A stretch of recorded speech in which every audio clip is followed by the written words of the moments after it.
Hello, I am Erdem from UVZone. In this video we will apply mesh analysis for this circuit. Until now we have never included a current source in the circuit while applying mesh analysis. And this time we have one, and that is related with only one mesh in the circuit.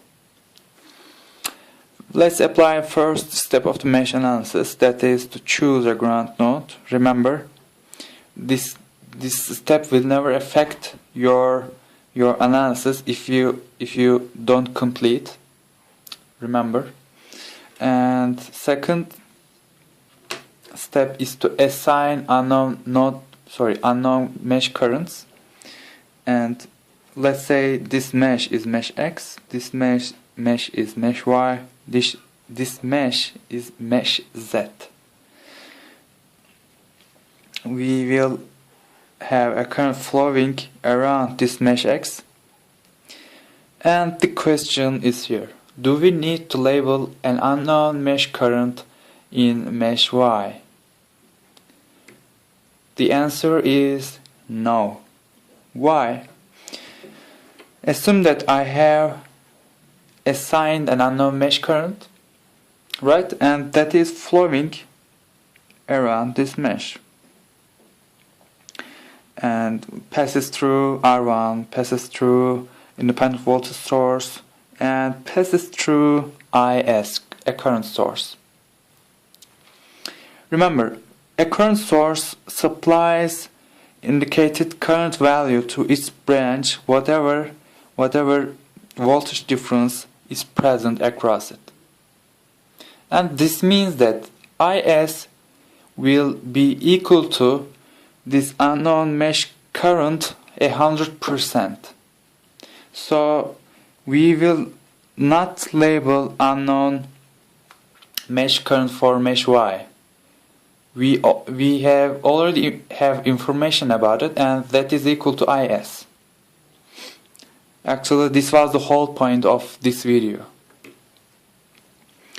Okay, we don't have any information about current flowing around mesh Y, so we need to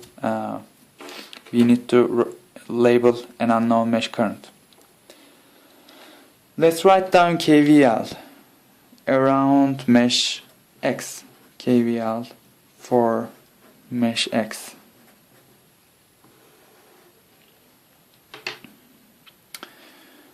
I will start from this point, alright? And first component is R1, and two currents are affecting on R1. Since our reference direction is the direction of IX, we need to subtract IS from IX.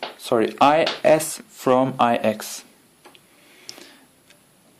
IX minus IS times R1 to find voltage difference across it. Second component is the resistor R2. We will just simply multiply current times resistance. Third and the last component for mesh X is R3. There are two currents affecting on it. First one is IX, second one is IZ.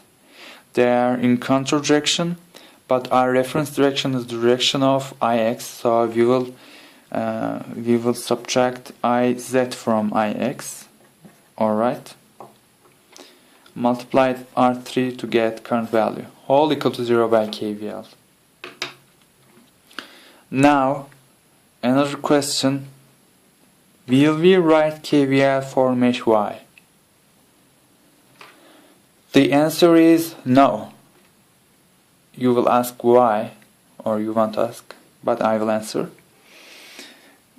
Remember our purpose. Our purpose was to find unknown mesh currents while applying mesh analysis. But we already know the mesh current of mesh Y, that is IS. So we won't write a KVL for mesh Y. Okay? But we will write KVL for mesh Z because we don't know current flowing around mesh Z. I will start from this point First component is R3. There are two currents related to this resistor. First one is IZ, second one is IX. They're in counter directions, and our reference direction is the direction of IZ. So we will write IZ minus IX multiplied by R3. Second component is this R4. Only IZ is related with it. So we will just write IZ times R4. And the last component of this mesh is this independent voltage source. We are entering it from its negative terminal. So we will write minus V1 and we will just finish up the equation by setting equal to 0. Actually, that's all for this mesh analysis. You only have two unknowns. One is IX, other one is IZ. That's all for this video. Thanks for watching.